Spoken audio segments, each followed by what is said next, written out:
இயேசுவின் நாமத்தினாலே உங்களை வாழ்த்துகிறேன்.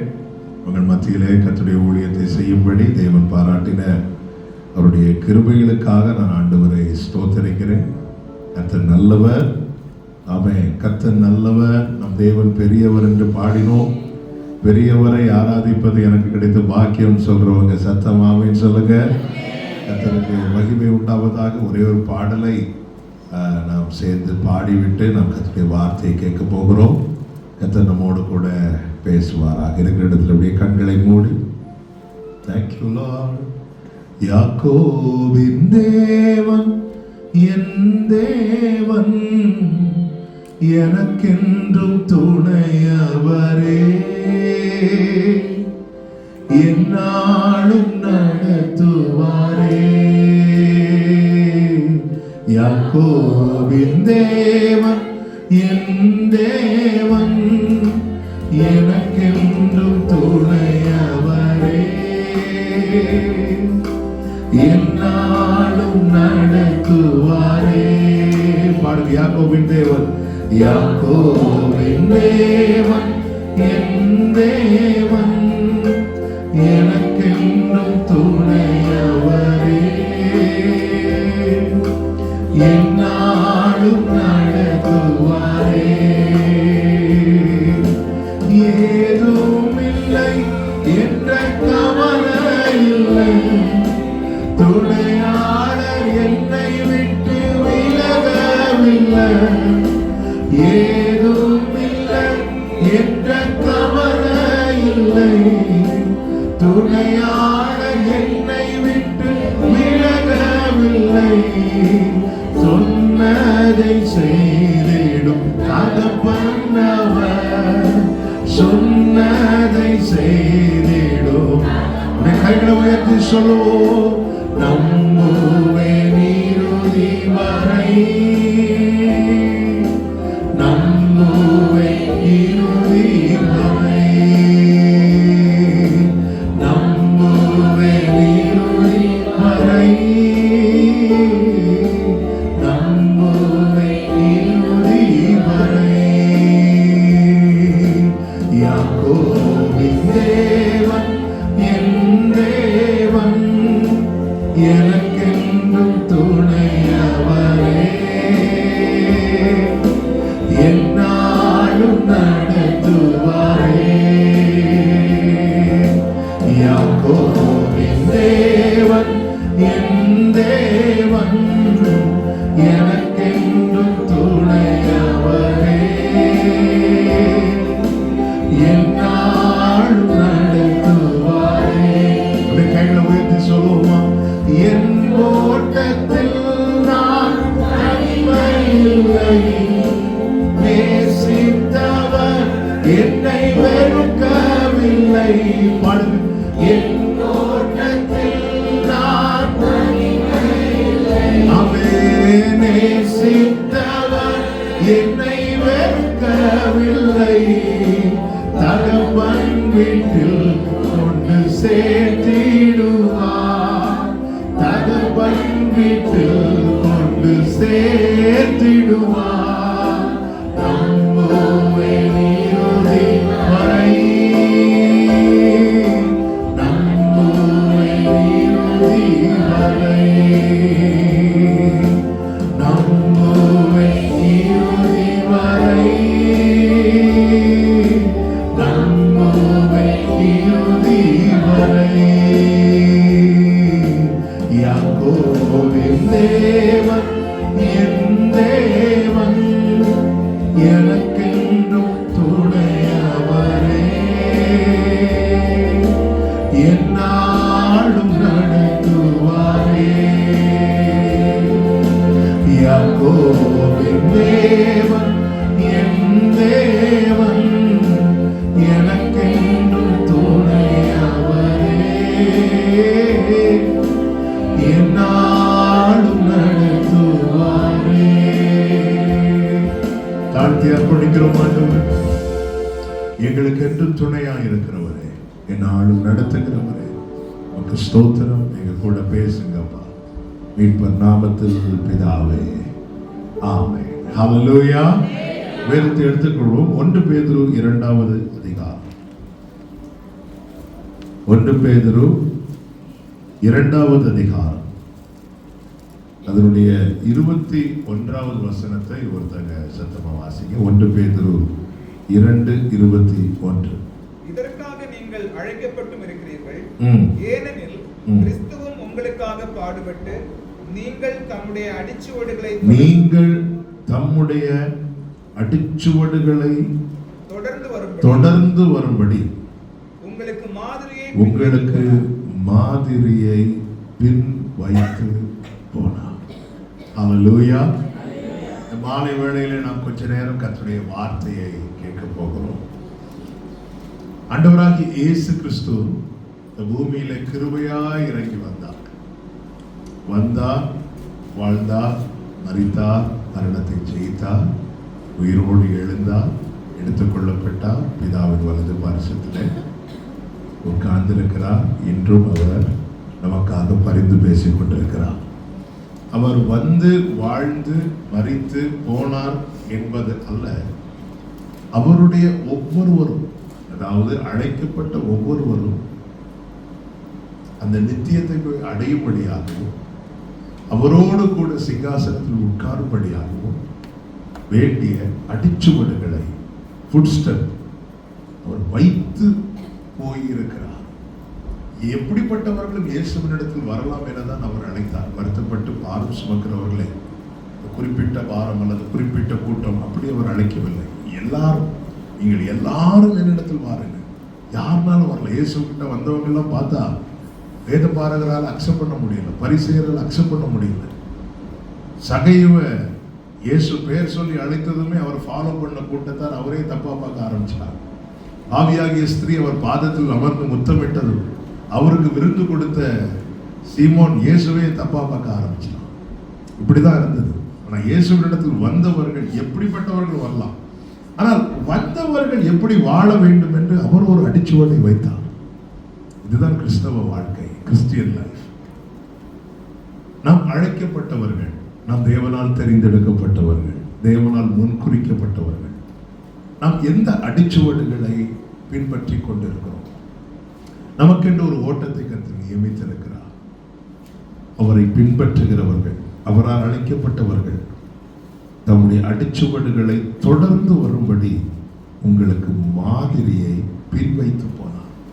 எனவேதான் எபிரேயர் 12:1 சொல்லப்பட்டிருக்கிறது, விசுவாசத்தை துவக்குகிறவரும் அதை முடிக்கிறவருமாயிருக்கிற இயேசுவை நோக்கி, fix your eyes on Jesus.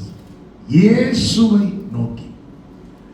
11வது அதிகாரம் எபிரேயர்ல எவ்வளவோ பரிசுத்தவான்களை குறித்து சொல்லப்பட்டிருக்கிறது. ஆபேல் துவங்கி, ஆபேல், ஏனோக்கு, நோவா, ஆபிரகாம், ஈசாக்கு, யாக்கோபு என எவ்வளோ சூப்பர் ஹீரோஸ் பைபிள்ல சொல்லப்பட்டிருக்கிறது. ஆனா நீங்க யாரையுமே ஃபாலோ பண்ணாதீங்க. நீங்க ஃபாலோ பண்ண வேண்டிய ஒரே ஒருத்தர் தான் உண்டு, ஜீசஸ் கிரைஸ்ட் மட்டும்தான். மேகம் போன்ற இத்தனை திரளான சாட்சிகள் சூழ்ந்திருக்கு. இவங்கெல்லாம் நம்முடைய ரெஃபரன்ஸுக்காக வைக்கப்பட்டவர்கள். ரெஃபரன்ஸுக்காக சொல்லும் போது, இப்போ இந்த மேட்ச் எல்லாம் நடக்கும்போது பார்த்தீங்கன்னா, இப்போ கிரிக்கெட் மேட்ச் நடக்கும்போது பார்த்தீங்கன்னா, இப்போ இந்தியா இங்கிலாந்து மேட்ச் நடக்கும்போது, இங்கிலாந்துலாம் நடக்கும்போது இந்த ஓல்டு பிளேயர்ஸ் எல்லாம் வந்து உட்காந்துருப்பாங்க. அவங்களுக்குன்னு ஒரு கேலரி கொடுத்துருப்பாங்க, அதில் உட்காந்துருப்பாங்க. அவங்க உட்காந்துருக்கிறவங்க என்ன பண்ணுவாங்க, அந்த பிரேக் டைம் வரும்போது ஃபீல்டுக்குள்ளே வந்து, அல்லது இவங்க இந்த கரண்ட் பிளேயர்ஸ் வந்து அவங்க கிட்ட போவாங்க. அவங்க நிறைய டிப்ஸ் கொடுப்பாங்க, அவங்க எக்ஸ்பீரியன்ஸ் வந்து ஷேர் பண்ணுவாங்க. அவங்க வந்து ப்ளே பண்ண மாட்டாங்க, அவங்க ஷேர் பண்ணுவாங்க. எதுக்குன்னா இவங்களை என்கரேஜ் பண்ண, இவங்களுக்கு ஒரு பலன் உண்டாகும், ஒரு நம்பிக்கை உண்டாகும், தைரியம் உண்டாகும். இப்படி விளையாடி முடிஞ்ச ஓல்டு பிளேயர்ஸ் எல்லாம் உட்காந்துருப்பாங்க. இது போல தான் விசுவாச ஓட்டத்தை ஓடி முடித்த நிறைய ஓல்டு பிளேயர்ஸ் வந்து கேலரியில் உட்காந்துருக்கிறாங்க. நம்ம இப்போ வந்து கரண்ட் பிளேயர், நம்ம இப்படி ஓடிட்டு இருக்கும்போது, ஐயோ ஆண்டவரே வாக்குத்தத்தம் நிறைவேறலையே, நான் 5 வருஷம் காத்திருக்கிறேனேன்னு சொல்லும் போது பக்கத்துல இருந்து ஆபரம் அப்படி கை தட்டுவார், ஹலோ நான் 25 வருஷம் அப்படிவார், ஓடு அப்படிவார். இதெல்லாம் சூழ்ந்திருக்கிற சாட்சிகள். எனவேதான் இதெல்லாம் பைபிள் நமக்கு எழுதி கொடுக்கப்பட்டிருக்கிறது. ஆபிரகாமுக்கு அதான் தம்பி அருமையான ஒரு பாடலை எழுதியிருக்கிறான். என்னால் ஒன்றும் கூடாதென்று என்னை நான் தந்துவிட்டே, உம்மால் எல்லாம் கூடும் என்று உம்மை நான் நம்பியுள்ளேன். ஆபிரகாமுக்கு செய்தவர் எனக்கும் செய்ய வல்லவர். எத்தனை பேர் நம்புறீங்க? இப்படி அநேக சாட்சிகள் நம்ம சூழ்ந்திருக்கிறாங்க. ஆனா நம்ம ஃபாலோ பண்ண வேண்டியவர் ஒரே ஒருவர் மட்டும்தான். அவர் தான் நாம் ஆராதிக்கிற நம் ஆண்டவராகிய இயேசு கிறிஸ்து. நாம் எவ்வளவுக்கு எவ்வளவு ஒருத்தர் கூட பழகுறோமோ அவ்வளவுக்கு அவ்வளவு நாம் அவரை இமிட்டேட் பண்ண ஆரம்பிப்போம். ஒருத்தவங்க கூட எவ்வளவு நேரம் பழகுறோமோ பாருங்க, காட்டி கொடுக்கப்பட்ட அந்த ராத்திரியில பேதுரு ஃபாலோ பண்ணி போவார். இயேசுவுக்கு என்ன ஆச்சுன்னு பார்க்கறது போவார். போகும்போது ஒரு கூட்டத்தில் போய் உட்கார்ந்துருப்பார். உட்கார்ந்துருக்கும் போது எல்லாரும் பேசுற கூட்டத்தில் பேதுருவும் பேச ஆரம்பிக்கும் போது சொல்றாங்க, நீ அவர் கூட இருந்தவன் தானே சொல்லிட்டு அடுத்த ஒரு வார்த்தை சொல்லுவாங்க, உன் பேச்சு அதை வெளிப்படுத்துது. நீ பேசுற ஸ்டைல் நீ பேசுற விதம் அதை வெளிப்படுத்துது. எதை வெளிப்படுத்துது தெரியுமா? நீ இயேசுவோடு இருந்தவன். உனக்கு இயேசுவை குறித்து பேசல, ஆனா அவன் பேசுறது கேட்க யார் பேசுறது போல இருந்துச்சு தெரியுமா? ஜீசஸ் பேசுறது போல இருந்துச்சு. எப்படி ஆச்சுன்னா 3 வருஷம் கூடவே இருக்கிறான். நம்ம ஒருத்தங்களை பார்த்துட்டே இருக்கும்போது அவங்க செய்யறது போல நம்ம அறியாமலே செய்ய ஆரம்பிப்போம். அதனாலதான் பைபிள் சொல்லுகிறது, உங்கள் கண்களை அவர் மேல் பதித்து வையுங்கள், இயேசுவை நோக்கி. நான் எந்த அளவுக்கு இயேசுவை பார்க்கிறேனோ, எந்த அளவுக்கு இயேசுவை அறிகிறேனோ, அந்த அளவுக்கு என்னை அறியாத ஒரு மாற்றம் என்னில் வெளிப்படும். என்னில் ஒருத்தங்க கிறிஸ்துவை பார்த்துட்டாங்கன்னா என் லைஃப் சக்சஸ் ஆகிட்டுன்னு அர்த்தம். ஆமென். அதை நான் எங்கள் சபையில் அடிக்கடி சொல்லுவேன், நாம படிக்கிற பைபிளை ஒரு ஆள் நம்ம வாழ்க்கையில் நம்மகிட்ட படிக்க ஆரம்பிச்சிட்டாங்கன்னா அதுதான் ரியல் ரிவைவல். நாம படிக்கிற பைபிளை உலகம் நம்ம கிட்ட படிக்கணும். ஆமென். எல்லார்கிட்ட இந்த பைபிள் கிடைக்கல, கிருபையாய் நமக்கு பைபிள் கிடைச்சிருக்கு. நாம படிக்கிற பைபிள், இந்த கிறிஸ்டியன்ங்கிற நேம் வந்ததே அந்தியோகியாவில் சீஷர்களை பார்த்த புறஜாதிகள், தேவனை அறியாதவர்கள், கிறிஸ்துவை குறித்து கேள்விப்பட்டவங்க இந்த சீஷர்களை பார்த்து கிறிஸ்தவர்கள் சொல்றாங்க. ஏன்னா நாங்க கேட்ட கிறிஸ்துவை இவங்க கிட்ட பார்க்கிறோம்னு சொல்லி அங்கேதான் முதலாவதாக தேவ பிள்ளைகள் சீஷர்களுக்கு கிறிஸ்தவர்கள் என்ற பெயர் வழங்கப்பட்டது. நம்ம வாழ்க்கை ஃபுல்லாக படிக்கிற பைபிளை யாராவது ஒருத்தங்க ஒரு நாள் நம்ம கிட்ட படிச்சுட்டாங்கன்னா நம்ம லைஃப் ஒரு ஃப்ரூட்ஃபுல்லாக மாறிட்டுன்னு அர்த்தம். இதுக்கு ஒரே வழிதான் இருக்கிறது, கிறிஸ்துவின் அடிச்சுவடுகளை பின்பற்ற வேண்டும். என்ன ஒரு அருமையான மாதிரியை அவர் நமக்கு வைத்து போயிருக்கிறார். நீங்க நல்லா கவனிச்சீங்கன்னா தெரியும், ஆண்டவர் நம்ம கிட்ட எதெல்லாம் டிமாண்ட் பண்ணல தெரியுமா? இப்போ நான் கடல் மேல் நடந்தேன், நீயும் கடல் மேல நடக்கணும் அப்படி சொல்லியிருந்தா ஃபர்ஸ்ட் ரவுண்ட்லேயே நம்ம என்ன அவுட்டு. அடுத்து பாக்கிப்பா நான் 5 அப்பத்தை 5000 பெருக பண்ணியிருக்கிறேன், நீ அட்லீஸ்ட் 5 50வது மாற்றணும். இல்லை, இது எதுவுமே, அதாவது நம்மால் முடியாத ஒன்றையுமே நம்மிடத்திலே அவர் எதிர்பார்க்கவில்லை. நம்மால் முடிந்த எல்லாவற்றையும் அவர் நமக்காக காண்பித்து போயிருக்கிறார். எல்லாம் பேசுவதற்கு நேரம் இல்லை. யோவான் சுவிசேஷம் 19வது அதிகாரத்தில் ஒரு சில காரியங்களை இந்த மாலை வேளையில் அவர் வைத்து போன நல்ல அடிச்சுவடுகளில் ஒரு சில காரியங்களை சொல்லி நான் ஜெபிக்க விரும்புகிறேன். ஆமாம், நம்ம கொஞ்சம் பேரா தேவ சமூகத்தில் இருக்கிறோம், அதனால நல்ல லிசன் பண்ணலாம், நிறைய பேசலாம், நிறைய கேட்கலாம். இயேசு கிறிஸ்து திரளான ஜனங்கள் கூடியிருந்த போது பேசுறதை விட கொஞ்சம் பேர் கூடியிருந்த போது நிறைய பேசினார் பைபிள்ல. அவங்களுக்கு தான் நிறைய சொல்லி கொடுத்துட்டே இருந்தா. எனவே எல்லாரையும் பார்த்து பேசுறதுக்கு இது நல்ல வாய்ப்பு. கர்த்தர் உங்களை, அதனால தூங்க முடியாது, 1 மணிக்கூர் தூங்க முடியாது. கர்த்தர் உங்களை ஆசீர்வதிப்பாராக. நல்ல கவனமாக கேளுங்க. கர்த்தருக்கு மகிமை உண்டாவதாக. ஒரு சில காரியங்களை நான் சொல்லி ஜெபிக்க விரும்புகிறேன். அவர் வைத்து போன நல்ல அடிச்சுவடுகளில் ஒன்று என்ன தெரியுமா? அதனுடைய 9வது வசனத்தை வாசிங்க. மறுபடியும் அரண்மனைக்குள்ளே போய் ம் இயேசுவை நோக்கி ம். நீ எங்கிருந்து வந்தவன் என்றார். ம். அதற்கு அதற்கு இயேசு இயேசு மாறுதரம் ஒன்றும் சொல்லவில்லை. மாறுதரம்னா அதுக்கு எந்த பதிலுமே சொல்லவில்லை. நல்ல கவனிங்க. இயேசு கிட்ட நம்ம ஃபாலோ பண்ண வேண்டிய ஒரு காரியம் என்ன அப்படின்னா, உறுதியான மனநிலை. உறுதியான நிலை என்ன? உறுதியான நிலை அப்படின்னா, இப்ப பிலாத்து வந்து இயேசு கிட்ட கேட்கிறான். என்ன கேட்கிறான் அப்படின்னா, நான் நினைச்சா உங்களை வந்து என்ன செய்ய முடியும்?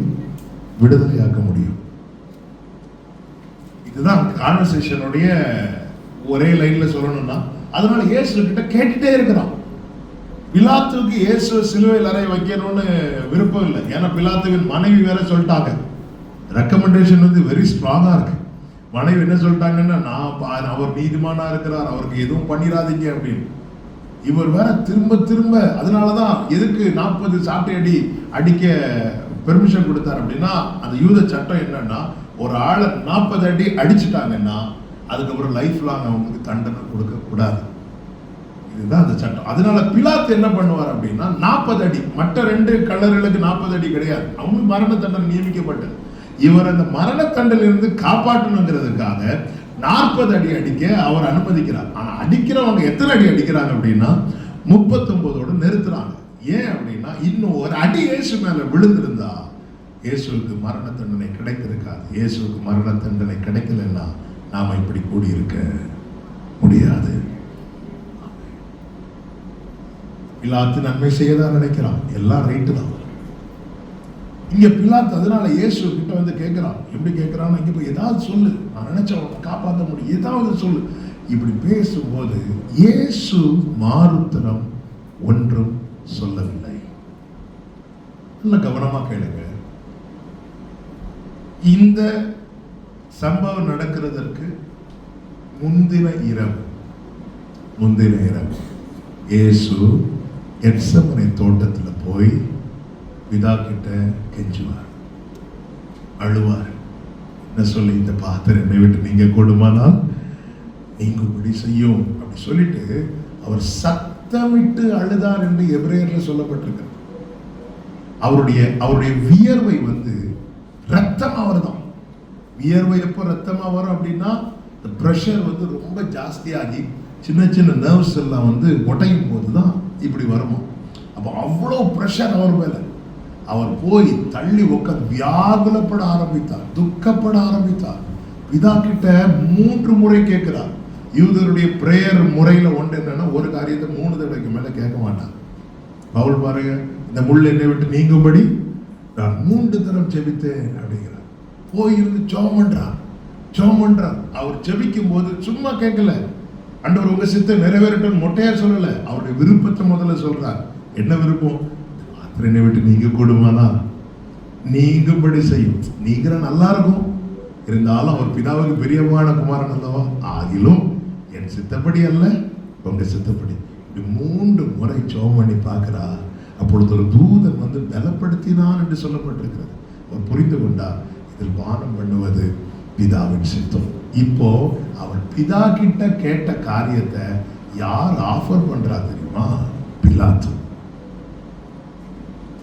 சொல்ற, நான் நினைச்சா உன்னை விடுதலையாக்க முடியும் அப்படின்னு. நானா இருந்திருந்தேன்னா கை கொடுங்க சார், நான் போய் எங்க அப்பா கிட்ட வர கேட்டு பார்த்து கிடைக்கல. இல்லை, இந்த இடத்துல இயேசு ஏன் அமைதியா இருக்கிற தெரியுமா? என் பிதா கிட்ட கேட்டு கிடைக்காத காரியத்தை நான் பிலாத்து கிட்டையோ வேற யாருக்கிட்டையோ கேட்க மாட்டேன். என் பொண்ணு இங்க இருக்கிறா. என் பொண்ணு என்கிட்ட அப்பா பசிக்குன்னு கேட்கறதுக்கு பதில் என் பக்கத்து வீட்டில் போய் கேட்டா அது எனக்கு மகிழ்ச்சியான காரியமா துக்கமான காரியமா? என் அப்பா கிட்ட கேட்டு எனக்கு கிடைக்காத காரியத்தை நான் இன்னொரு ஆண்டு போய் கேட்க மாட்டேன். பிதா வந்து குமாரன் அனுப்பிட்டு அவரால் அங்க இருக்க முடியல. இவருடைய ஒவ்வொரு செயலையும் பார்த்து திடீர்னு வானத்தை திறந்து பேசும், என்னுடைய நேசகுமாரன். யாராவது கேட்டாங்க? ஏன்னா பிதாவை வந்து அப்படி பிரியப்படுத்துகிற ஒரு குமாரன், பிதாவை அப்படி என் அப்பா கிட்ட நான் கேட்கிறேன். என் ஜெப அறையில நான் விழுவேன், உருளுவேன், அழுவேன், கெஞ்சுவேன், கதறுவேன். அது வேற. வெளியே போய் பிலாத்துக்கு இப்போ தீர்ப்பு கொடுக்கிற அதிகாரத்தில் இருக்கிறது பிலாத்து. பிலாத்து ஆஃபர் பண்றான். நான் நினைச்சா விடுதலையாக்க முடியும், என்னால் அதை செய்ய முடியும். ஆனா இயேசு அமைதியா இருக்கிறார், அமைதியா இருக்கிறார். ஏன்னா நான் இதை என் அப்பா கிட்ட கேட்ட காரியம். பிரியமான கர்த்தருடைய பிள்ளைகளே, நம்ம ஜெபத்துல வைத்த ஒரு காரியத்தை இன்னொரு ஆள்கிட்ட விண்ணப்பமா வைக்கிறோமா இல்லையா? 4 பேர்கிட்ட கேட்கிறோம், 4ல ஒரு ஆள் தான் கர்த்தர். நம்ம எல்லாத்தையும் கேட்டு கிடைக்கலன்னதும் கர்த்தர்ட்ட. இப்படிதான் எங்க சர்ச்சுக்கு ஒரு ஃபேமிலி வந்தாங்க. இப்படி அவங்க ஆக்சுவலாக ஒரு ட்ரீட்மெண்ட்டுக்காக போனோம். ரொம்ப ஒரு சிவியரான ஒரு வியாதி இருக்கிறது, அதனால ட்ரீட்மெண்ட் போகணும் அப்படின்லாம் சொல்லிட்டு ஜோம் பண்ணி விட்டாச்சு. போயிட்டு வந்துட்டாங்க. போயிட்டு ஏன்னா நீங்கள் 1 மாதம்லாம் ஆகும்னு சொன்னீங்க. இல்லை, நாங்கள் ஜெபத்தில் வைக்கலாம் அப்படின்ட்டு இருக்கோம். எனக்கு ரொம்ப சந்தோஷம். இது ஆக்சுவலாக எங்கள் அப்பா இருக்க டைம் நடந்த சம்பவம். ஜெபத்தில் வைக்கலான்னு இருக்கிறோம், நம்ம ஜெபம் பண்ணி விடுதலை ஆண்டவர் தருவார்னு இருக்கிறோம். என்ன திடீர் மாற்றம்? அது ட்ரீட்மெண்ட்டுக்கு ரொம்ப காசு ஆகும்னு சொல்லிட்டாங்க. நாங்கள் ஒரு 2 லட்சம் ரூபாய்க்குள்ள முடியும்னு நினச்சோம். அங்கே போனோம் 5-6 லட்சம் அப்படின்ட்டாங்க. அதனால நாங்கள் இப்போ எதில் வைக்க போகிறோம்? இது விசுவாசத்தில் வைக்கிறது இல்லை, வேற வழி இல்லை. இப்படி அல்ல, இப்படி அல்ல. நான் ஒரு காரியத்தை மனம் திறந்து ஆண்டவர்கிட்ட கேட்டுட்டேன். என்னுடைய விண்ணப்பத்தை அவர்கிட்ட வச்சிருக்கேன். அவர்கிட்ட நான் கேட்ட காரியத்தை இன்னொரு ஆள்கிட்ட நான் கேட்கிறேன்னா அங்க நான் என்ன சொல்றேன்னு தெரியுமா? எனக்கு என் அப்பா மேல என்ன இல்லை,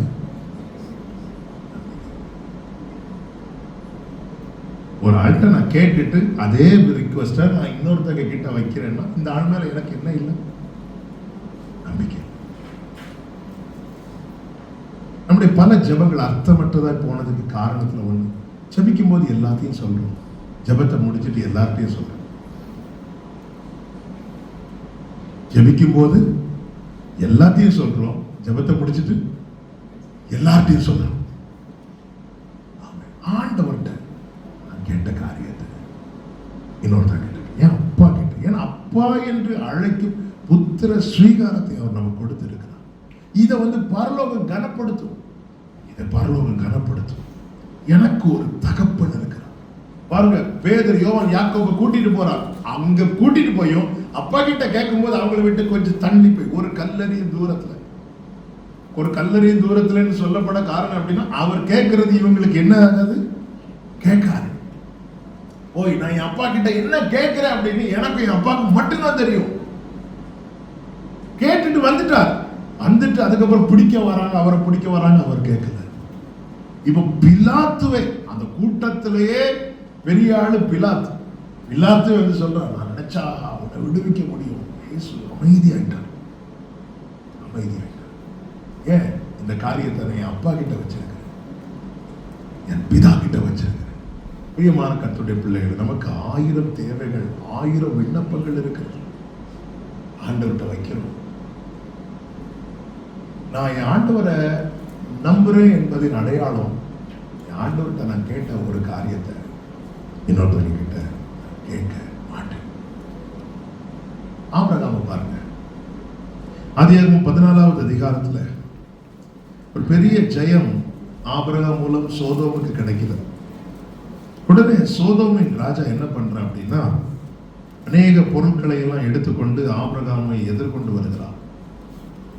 அப்படி எதிர்கொண்டு வரும்போது சோதோமின் ராஜா சொல்றான் 21வது வசனத்துல, ஜனங்களை எனக்கு தாரும் பொருட்களை நீர் எடுத்துக்கொள்ளும் சொல்லும் போது ஆபிரகாம் சொல்லுகிறார் 22-23 வசனங்களில, ஆபிரகாமை ஐஸ்வர்யவான் ஆக்கினேன் என்று நீர் சொல்லாதபடிக்கு நான் ஒரு சரட்டையாகிலும் பாதரட்சையின் வாரையாகிலும் உமக்கு உண்டானவைகளில் யாதொன்றையாகிலும் எடுத்துக்கொள்ளேன் என்று வானத்தையும் பூமியும் உடையவராகிய உன்னதமான தேவனாகிய கர்த்தருக்கு நேராக என் கையை உயர்த்துகிறேன்.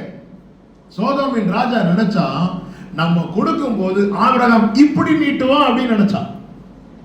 இப்படி நீட்டுவான் நினைச்சிட்டு சோதோமின் ராஜா நினைக்கும் போது ஆபிரகாம் இப்படி கையை நீட்டுறதுக்கு பதிலாக இப்படி கையை நீட்டிட்டான். ஏன்? எனக்கு ஒரு பரலோகத்தில் இருக்கிறார், நான் இப்படி கை நீட்டுறேன்னா நான் என்ன சொல்றேன் அப்படின்னா, நான் திக்கற்றவன் அல்ல, நான் அனாதை அல்ல, நான் யாரும் இல்லாதவன் அல்ல, எனக்கு ஒருவர் பரலோகத்தில் இருக்கிறார். யெகோவாயிரே எல்லாம் பார்த்து கொள்வார், தேவையை நிறைவாக்குவார். கண்ணீரை துருத்தியில் எடுத்து வைத்து ஏற்றதாய் பலன் தருவார்.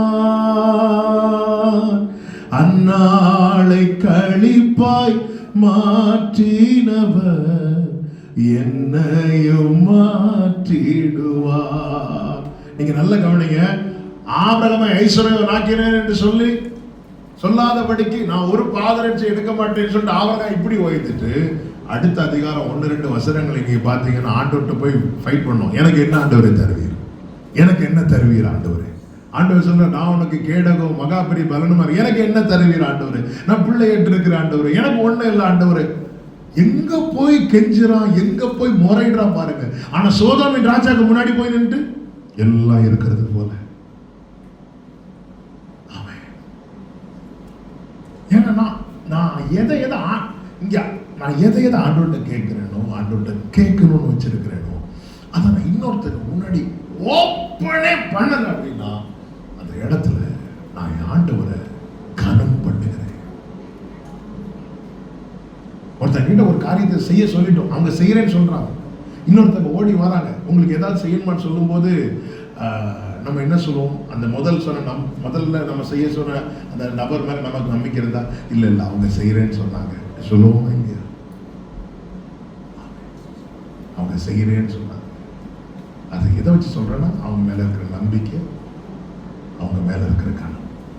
நம்ம ஆண்டவரேன்னு வார்த்தை பேசும்போது ஆண்டவர் வார்த்தையை கொடுக்கிறார். வார்த்தையை நம்பிட்டு போகும்போது நம்ம அந்த காரியத்தை இன்னொருத்தங்க கிட்டே விண்ணப்பமா வைக்கிறோம்னா எதெல்லாம் நம்பல தெரியுமா? அவர் ஜெபத்தை கேட்கிறவர்னு நம்பல, அவர் பதில் தருகிறவர்னு நம்பல. ஆண்டவர் மேல இருக்கிற அந்த நம்பிக்கை எவ்வளவுக்கு எப்படிப்பட்டதா இருக்கிறது என்பதை இதை காண்பிக்கிறது. நல்ல மனசில் எழுதி வச்சுக்கோங்க. விசுவாசம் தேவனை கனப்படுத்தும், தேவன் விசுவாசத்தை கனப்படுத்துவார். அன்னாள் பாருங்க, அன்னாளுக்கு குழந்தை கிடையாது. அன்னாள் வீட்டில் இன்னொருவள் இருக்கிறார் பெண்ணினாள், அவளுக்கு நிறைய குழந்தைங்க இருக்கா. எல்கானாவுக்கு அண்ணாளை ரொம்ப பிடிக்கும். அண்ணாள்கிட்ட இருக்கிற குறைய சொல்லி சொல்லி பெண்ணினாள் காயப்படுத்தும் போது எல்கானா வீட்டுக்கு வரும்போதெல்லாம் அண்ணாள் அழுதுட்டே இருப்பான். எல்கானா சொல்றா, 10 பிள்ளைகளை பார்க்கல, நீ எனக்கு ரொம்ப அதிகமாகவா? மனிதனுடைய வார்த்தை நம்முடைய கண்ணீரை துடைக்க முடியும், கண்ணீரை மாற்ற முடியாது. ஒரு நாளில் இந்த அண்ணாள் என்ன பண்ண, நான் ஏன் என் புருஷன் மாடி அழுது அவரும் பாவம், அவரால் என் கூட சேர்ந்து அழ முடியுமே, என் கண்ணீரை துடைக்க முடிஞ்சது தவிர இந்த கண்ணீரை மாற்ற முடியும். ஒரு நாள் அந்நாள் ஆண்டவர் சமூகத்தில் போனோம்.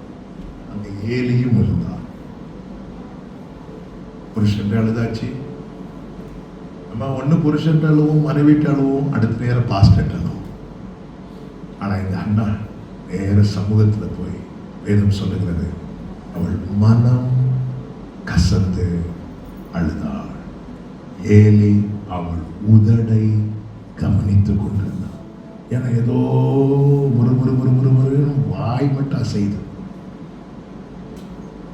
அப்பொழுது ஏலி கேட்கிறான், என்னம்மா காலிலே ஏதாவது போட்டு வந்துட்டியா அப்படின்னு கேட்கிறான்.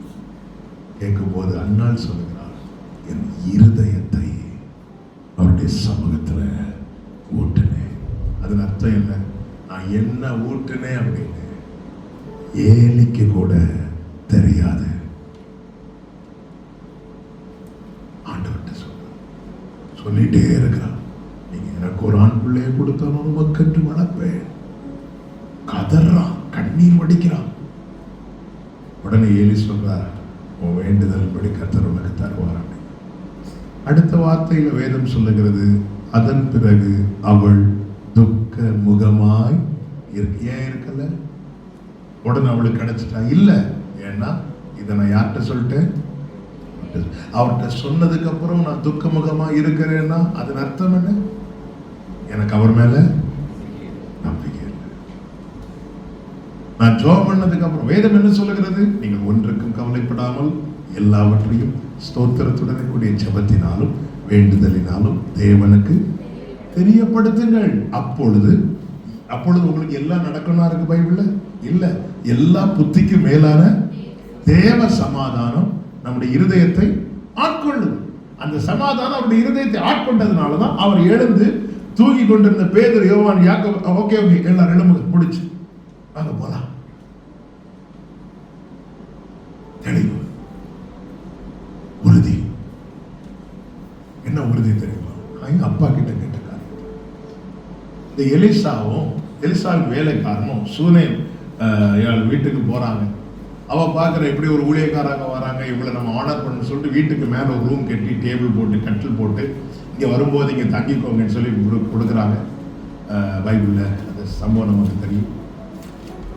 அப்போ இந்த வீட்டுல இவங்களுக்கு ஏதாவது பண்ணணுமே அப்படின்னு சொல்லிட்டு எலிசா கேட்கும் போது அவங்களுக்கு குழந்தை கிடையாது சார் அப்படின்னு சொல்லிட்டு வேலைக்காரன் சொல்லும் போது அவளை கூப்பிட்டு பிளஸ் பண்றாங்க, கூப்பிட்டு ஆசீர்வதிக்கிறார்.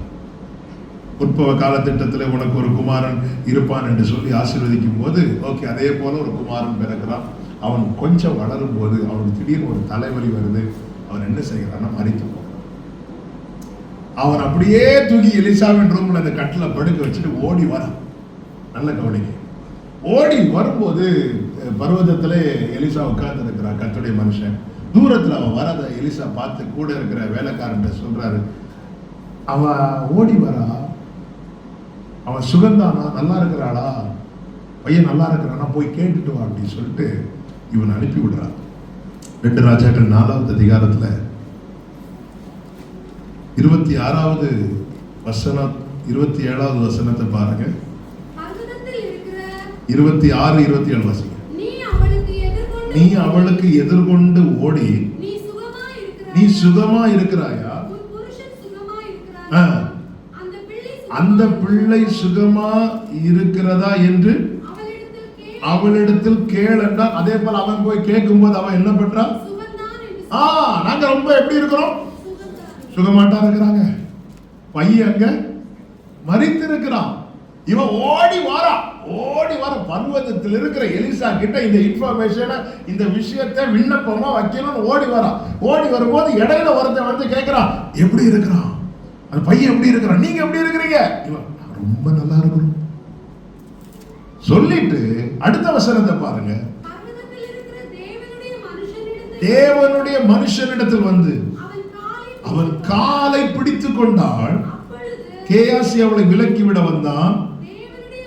அவளை தடுக்காதே, அவள் ஆத்துமா. நல்லா கவனிச்சீங்களா? தன் வேதனைய எலிசா கிட்ட கொட்டணும்னு ஓடி போற வழியில இன்னொருத்தன் நல்லா விசாரிக்க வருகிறான். அவனிடத்துல அங்க நல்லாதான் இருக்கிறோம்னு சொல்லிட்டு போயிட்டு பர்வதத்தில் இருக்கிற எலிசாவின் பாதத்துல விழுந்து அழுதுட்டு இருக்கிறான். பிரியமான கர்த்தருடைய பிள்ளைகளை, இந்த கண்ணீர் வந்து ரொம்ப வேல்யூபிள் ஆனது. இதை வர எங்கேயுமே ஊற்றாதீங்க. இந்த கண்ணீரை பைபிள் வந்து விதைக்கோடு ஒப்பிட்டு சொல்லப்பட்டிருக்கிறது. கண்ணீரோடு விதைக்கிறவர்கள். இந்த கண்ணீர் வந்து விதை. இயேசு கிறிஸ்து விதையை குறித்து ஒரு ஓமையை சொல்லுவார். சில விதைகள் எங்க விழுந்துச்சு? வழி அருகே விழுந்துச்சு. சில விதைகள் எங்க விழுந்துச்சு? முள்ளுள்ள இடம். சில விதைகள் கற்பாறை. சில விதைகள் நல்ல நிலம். இதே போலதான் அந்த அழுகிற காரியத்துல 4 இடத்துல அழுகை. சிலர்கிட்ட நீங்க எவ்வளவு அழுது பாருங்க, அவங்க சிரிச்சுட்டே இருப்பாங்க. என்ன சில விதைகள் தரையில விழுந்ததும் எப்படி பறவை எடுத்துக்கொண்டு போகுமோ அதே போல சிலர்கிட்ட எவ்வளவு நீங்க சிலர்கிட்ட சொல்லி அழுதுட்டு இருந்தா அவங்க பாதியில தூங்கிடுவாங்க. நீ எவ்வளவு அழுங்க. சிலர் அழுறத பார்த்தா சிரிக்கிறது மாதிரி இருக்கும், பார்த்திருக்கீங்களா? அப்ப இங்க சொல்ல, இவங்க அழுறாங்களா சிரிக்கிறாங்களா? சில விதைகள் வழியருக்கு. சில விதைகள் பாத்தீங்கன்னா இந்த கற்பாறையில விழுந்த விதை அப்படின்னா அது வந்து விழுந்ததும் உடனே முளைக்கும். சிலருக்கு அழுது பாருங்க, அவங்களும் அப்படியா எப்பா சொல்லிட்டு கொஞ்சம் நம்மளை விட்டு தள்ளி போனதும். இந்த எவிரு வீட்டுல இயேசு வரும்போது எல்லாரும் அழுதுட்டு இருந்தாங்களாம். இயேசு சொன்னார், அழாதீங்க, பிள்ளை மரிக்கவில்லை, நித்திரையா இருக்கிறார். அடுத்த வசனம், உடனே எல்லாரும் என்ன பண்ணாங்களா? சிரிச்சா. நம்மள மாதிரி நடிகர்கள் வேற யாருமே கிடையாது. அப்பதான் அழுதுட்டு இருப்பாங்க. இப்படி எங்க சர்ச்சில் ஒரு சகோதரியுடைய தாயார், அவங்க ரொம்ப ஏஜ், மரித்து போனாங்க. அவங்க பேர பிள்ளைங்கள ஃபாரின்ல இருக்கிறாங்க. இப்போ காலையில் இறக்குறாங்க, அடுத்த நாள் அடக்கம். எனக்கு காலையில் போக முடியல. நைட் அவங்க வீட்டுக்கு போகிறேன். நைட் அவங்க வீட்டுக்கு போகிற ஃப்ரீசருக்குள்ள அந்த அந்த தாயாருடைய பாடி இருக்கு. ஃப்ரீசர் பக்கத்தில் அந்த சகோதரி வந்து ஃபோனில் வீடியோ காலில் அவங்க பிள்ளைங்களுக்கு அந்த ஃபோட்டோவை காட்டிட்டு, அந்த பாடியை காட்டிட்டு பேசிட்டு ஒரு பிளேட்டில் அது பக்கத்தில் வச்சு தோசை சாப்பிட்டு இருக்காங்க. நான் நேரம் உள்ளே போய் அப்படி அவங்க ஃபோனில் பேசிட்டு இருக்கிறதுனால உட்காந்துட்டு நான் இருக்கிறத அவங்க கவனிக்கலை. எப்படி இருக்கிற அவங்க பேர பிள்ளைங்கள்ட்ட, அவங்க மகளுடைய பிள்ளைங்க பேசிட்டு பஞ்ச பாட்டி மத்தியா அப்படின்னு பேசிட்டு சிரிச்சுட்டு அப்படியே திரும்புறாங்க. நான் அப்படியே இருக்கிறேன். என்ன பார்த்ததும் அடுத்த செகண்ட் எங்க கண்ணீர் வச்சிருக்காங்கன்னு தெரியல. பாஸ்டர், போதும் போதும் போதும், தோசை தோசை உள்ள பேரும்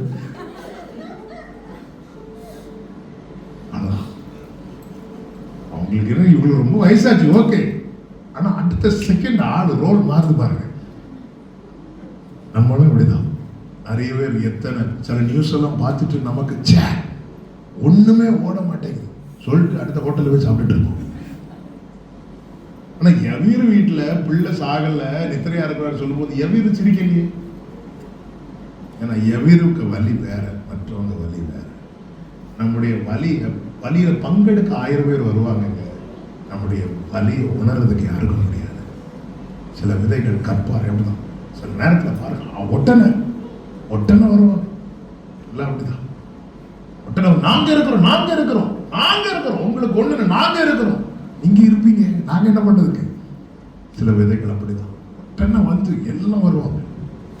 இயேசுக்கு இதெல்லாம் தெரிஞ்சுதான் கூட இந்த சீஷர்களை பார்த்து சொன்னா, நீங்க எல்லாம் என்ன தனியா விட்டு போகும் காலம் வரும், ஆனா நான் தனித்துறேன், பிதா என் கூட இருக்கிறார். அதனால நமக்கு ஒருவரும் இல்லைன்னு அதிர்ச்சி அடையும். பைபிள்ல இருக்கு, இயேசுக்கு ஒருவரும் இல்லை என்று கண்டு ஆச்சரியப்பட்டார். நமக்கு யாருமே இல்லை அப்படின்னா நமக்கு எப்படி இருக்கும்? அதிர்ச்சியா இருக்கும். இயேசுக்கு அது எப்படி இருக்கு தெரியுமா? ஆச்சரியமா இருக்கு. ஏன்னா அதுதான் உண்மை, அதுதான் ஃபேக்ட். ஆமே. ஆனா சில விதைகள் பாருங்க, முள்ளுள்ள நிலத்துல விடும். முள்ளுள்ள நிலம்னா அது நிறைய கவலை. நம்ம போய் சொல்லுவோம், எனக்கு 2 நாளா ஒரே தலைவலியா இருக்கு. அந்த ஆள் சொல்லுவோம், சும்மா போவியா, எனக்கு உடம்பு மொத்தமே வலியா இருக்கு. யார்கிட்ட நம்ம சொல்லி அழலான்னு போனா, நம்ம அவங்க கிட்ட போய், ஐயா உங்ககிட்ட ஒரு ஒரு 50,000 ரூபாய் கடன் வாங்க வந்திருக்கு. நான் இன்னைக்கு காலையில தான் உங்ககிட்ட ஒரு 1 லட்ச ரூபாய் கடன் வாங்கணும்னு நினைச்சிட்டு இருந்தேன். நீங்க என்கிட்டே வாங்க வந்திருக்கிறீங்களா? நம்ம கவலையை சொல்லலாம்னு போனா அவங்க கவலை நம்ம கவலையை விட. சில விதைகள் நல்ல நிலத்தில் விழுந்துச்சு. அது 30, 60, 100 பலன் கொடுத்தது. அதுதான் தேவ சமூகம்.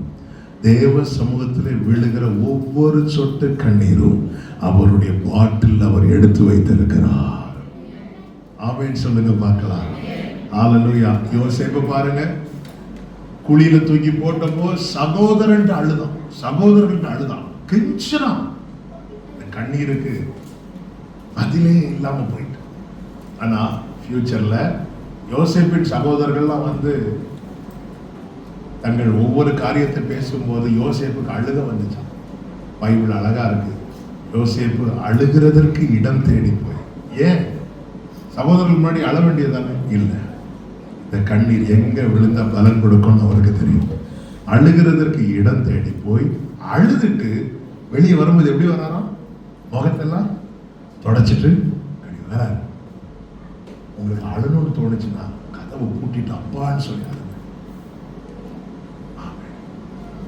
அதை நான் பர்சனலாக ரொம்ப எக்ஸ்பீரியன்ஸ் பண்ணியிருக்கேன்.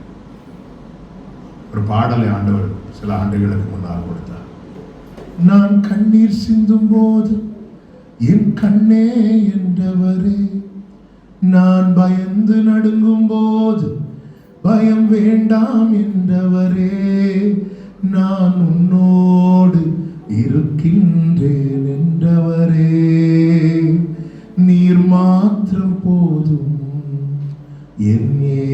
இயேசுவே நீர் மாத்திரம் போதும் என் இயேசுவே. இந்த பாடல் கிடைத்தது ஆண்டவர் பிரசன்னத்திலிருந்து. சில காரியங்கள் ஆண்டவர் பிரசன்னத்தை நினைச்சு ஓன் அழுதுட்டு இருக்கும்போது உடனே இறைமை 31:15-16 நினைக்கிற ஆண்டவர் பேசுறார். நீ அழாதபடி உன் சத்தத்தை அடக்கி கொண்டு, நீ கண்ணீர் விடாதபடி உன் கண்களை காத்துக்கொள், உன் கிரியைக்கு பலன் உண்டு அப்படின்னா. என்ன வேர்டுங்க! கண்ணீரை கர்த்தர் எப்படி பார்க்கிறாராம்? எதற்கு பலன் உண்டு? கிரியைக்கு.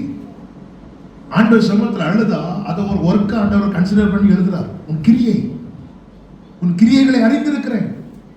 தேவ சமூகத்தில் அழுறவங்க சும்மா இருக்கல. உலகம் சொல்ல என்ன சும்மா அழுதுட்டு இருக்கிறார்? சும்மா அழல. உன் கிரியைக்கு பலன் உண்டு. அவர்கள் அழுகையின் பள்ளத்தாக்கை உருவ நடந்து அதை நீரூற்றாக்கி கொள்ளுகிறார்கள். அடுத்த வார்த்தை என்ன? மழை. அது என்ன அர்த்தம்? மழையின் குளங்களை நிரப்புனா என்ன அர்த்தம்?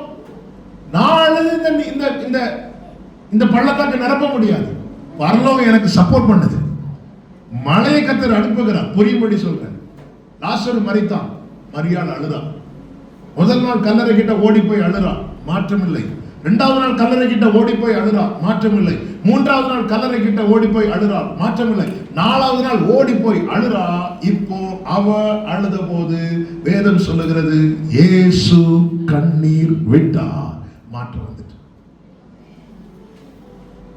மழையும் குளங்களை நிரப்பும். வேற யார்? எத்தனை யூதர்கள் இருந்தாங்க. யார் காலையால் விழுந்து அழுதாளா? மரியா அக்கா இருந்தாள். அக்கா கட்டி பிடிச்சு அழுதாளா? இல்ல. ஆனா போதகர் வந்து இருக்கிறான், உன்னை அழைக்கிறான். சொல்லும் போது என் கண்ணீர் அர்த்தம் உள்ளதை எப்ப மாறும் தெரியுமா? என் கண்ணீரில் அவருடைய கண்ணீரும் கலக்கும். அதுதான் மழையும் குளங்களை நிரப்பும். அவர்கள் பலத்தின் மேல் பலன் அடைந்து.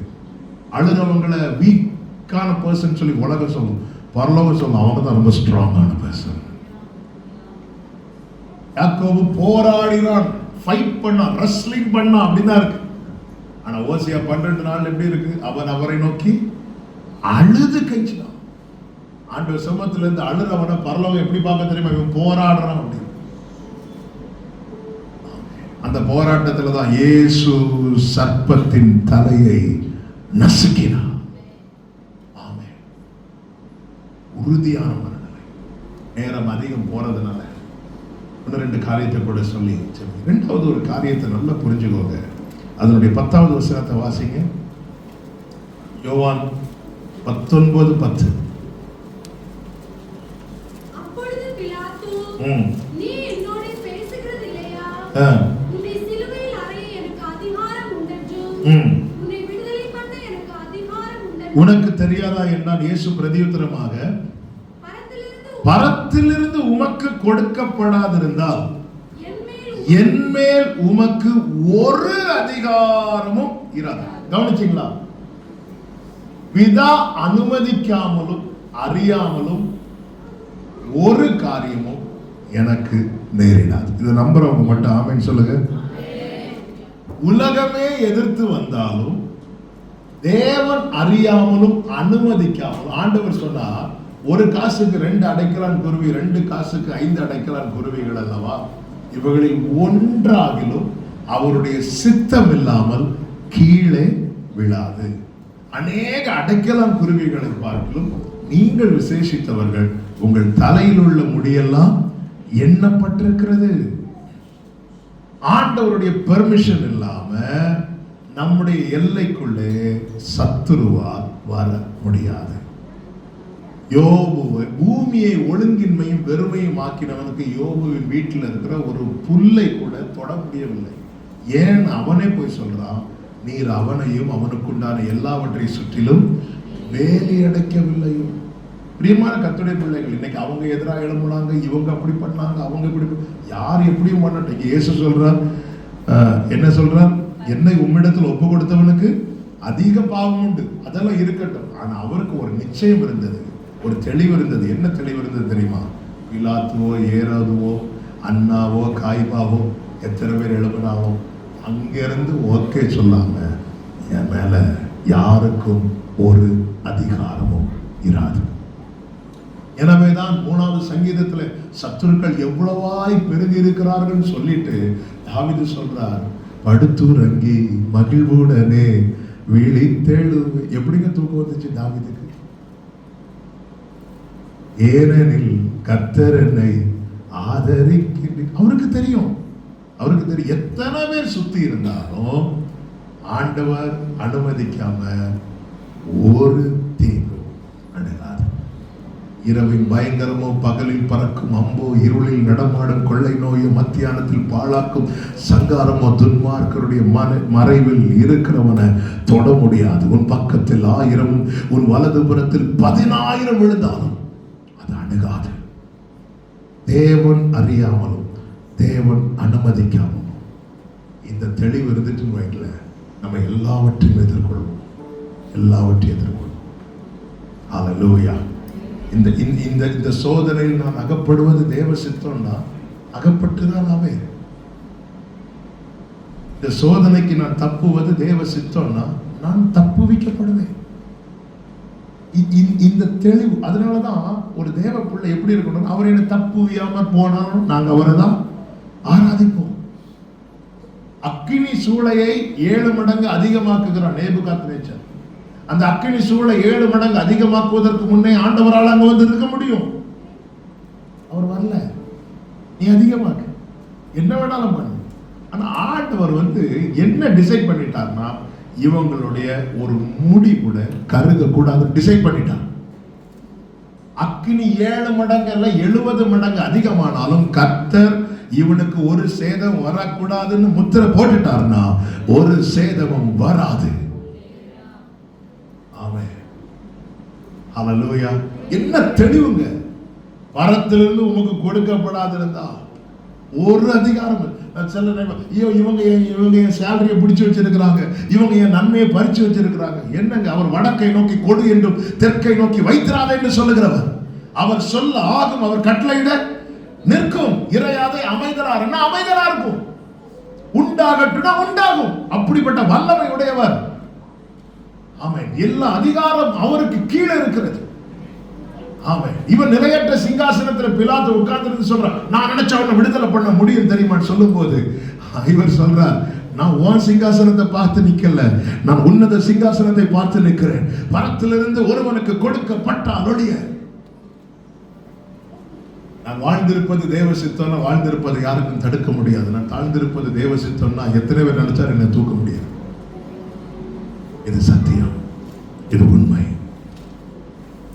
இந்த பாதையில் நடப்பதுதான் தேவ சித்தம்னா அந்த பாதையில் நடக்க தேவன் விடுவார், கொண்டு வருவார். ஆனா ஒன்றை இருதயத்தில் எழுதி வைத்துக் கொள்ளுங்கள், நம்மை குறித்த தேவ திட்டத்தில் தீமை கிடையாது. நம்புறவங்க சத்தமா ஆமென் சொல்லுங்க பார்க்கலாம். நம்மை குறித்த தேவ திட்டம், இந்த வார்த்தை எல்லாரும் அறிக்கை செய்யுங்க, வலது கரத்தை உயர்த்தி. என்னை குறித்த, சத்தமா சொல்லணும், என்னை குறித்த தேவனுடைய திட்டத்தில் தீமை கிடையாது. இன்னொரு விஷயம், என்னை குறித்த தேவனுடைய திட்டத்தில் தீமையே கிடையாது. ஆமென். அதனால பைபிள் ஃபுல்லா ரிப்பீட்டடா வருகிற வார்த்தை என்ன தெரியுமா? He is good. அவர் நல்லவர். சொல்லுங்க, அவர் நல்லவர், அவர் வல்லவர், அவர் கிருபை என்றும் உள்ளது. இயேசு நல்லவர், அவர் வல்லவர், அவர் கிருபை என்றும் உள்ளது. ஆமென், ஆமென். மூணாவது ஒரு காரியம், ஆமென், அர்ப்பணிப்பு. என்ன அர்ப்பணிப்பு? யோவான் 19:17 வாசிங்க. அவர் தம்முடைய சிலுவையை சுமந்து கொண்டு புறப்பட்டு போனார் அப்படின்ட்டு. யாரோ கொண்டு வந்து அவருடைய சிலுவையை வைத்தாங்க, சிலுவையை திணித்தாங்க, அப்படி இல்லை. அவர் சுமந்து கொண்டு போனார் தம்முடைய சிலுவை. நமக்கு தெரியும், அவர் போகிற வழியில சிரேன ஊரனாகிய சீமோன் என்கிற ஒருத்தரை பிடிக்கிறாங்க. அந்த வசனம் மத்தேயு 27:32 இருக்கு, நான் சொல்லிக்கிறேன், கவனிங்க. அவருடைய சிலுவையை சுமக்கும்படிக்கு அந்த சீமோனை சீஷர்களை, அந்த சேவர்கள் என்ன பண்றாங்களோ பலவந்தம் பண்ணினார்கள் அப்படின்னு. இப்போ ஒரே சிலுவையை இயேசு சுமக்க யாரும் பலவந்தம் ஃபோர்ஸ் பண்றாங்க. இயேசு அவரே சுமந்துட்டு போனா சீமோன் வேற வழி இல்லாம சுமந்துட்டு போறான். பிரியமான கர்த்தருடைய பிள்ளைகளே, ஆண்டவருக்கு அடுத்த காரியத்தை நம்ம விரும்பி செய்யறோமா, வேற வழி இல்லாம செய்யறோம்? நான் காலையில 3 மணிக்கு எழுப்பி ஜெபம் பண்ணேன். அப்படியா, ரொம்ப சந்தோஷம். எதுக்கு? இன்னைக்கு எக்ஸாம். அப்போ வேற வழி இல்லாம தானே எக்ஸாம் முடிஞ்ச அடுத்த நாள் மத்தியானம் 3 மணிக்கு தான் எழுப்பவே செய்யறது. பைபிளே படிக்காதவங்க 2020 மார்ச் மாசத்துல இருந்து பைபிள் படிச்சாங்க தெரியுமா? அதுவும் சங்கீதம் 91 எல்லாரும் பைபிள பாருங்க வித்தியாசமான கலர்ல இருக்கும். யோசேப்புக்கு பலவரமாக்கி போட்டது போல இருக்கும். ஏன்னா மசாலா சாப்பிடும் போது அந்த 91 தான் படிக்கிறது. அது விரும்பி படிக்கிறதா? இந்த சிரேன ஊரனாகிய சீமோன் விரும்பி அல்ல சிலுவையை சுமந்தது, அவனை பலவந்தம் பண்ணினாங்க. ஆனா இயேசு அப்படி அல்ல, பிதா நியமித்ததா அவர் தம்முடைய சிலுவை எடுத்துக்கொண்டு தேவனுக்கு அடுத்த எந்த ஒரு காரியத்தையுமே வேற வழி இல்லாம செய்கிற அனுபவத்தை தாண்டி, அதனாலதான் நீ இயேசுவை அவன் என்ன அடிச்சு கூட வச்சுட்டு போனான். ஒருவன் என்னை பின்பற்றி வர மனதா இருந்தான், அதனால மனசு இருந்தா அவன் அவ்வளவுதான். எப்படியாவது வந்து இல்ல, உனக்கு மனசு இருக்கா? ஒருவன் என்னை பின்பற்றி வர மனதா இருந்தா உனக்கு மனசு இருக்கா? வா. தேவன் வந்து கூட்டம் சேர்க்கிறவர் அல்ல. எத்தனை பேர் இயேசுவை நெருக்கினாங்க, அவர் போயிட்டு தானே இருந்தார். ஆனா விசுவாசத்தோடு ஒருவன் வந்து நெருங்கி தொட்ட போது இயேசு நிற்கிறார் பாத்தீங்களா? அவர்தான். நெருங்குகிற கூட்டம் அல்ல அவருக்கு தேவை, நெருங்குகிற ஒரு உள்ளம் அவருக்கு தேவை.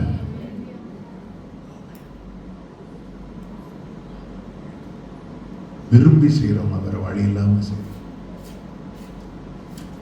ஆண்டவருக்கு அடுத்த எந்த காரியம் ஐயோ இப்படி செய்யலைன்னா எதுக்கு காணிக்க கொடுக்கலன்னா ஒருவேளை என் சேலரி கட் ஆயிட்டும்.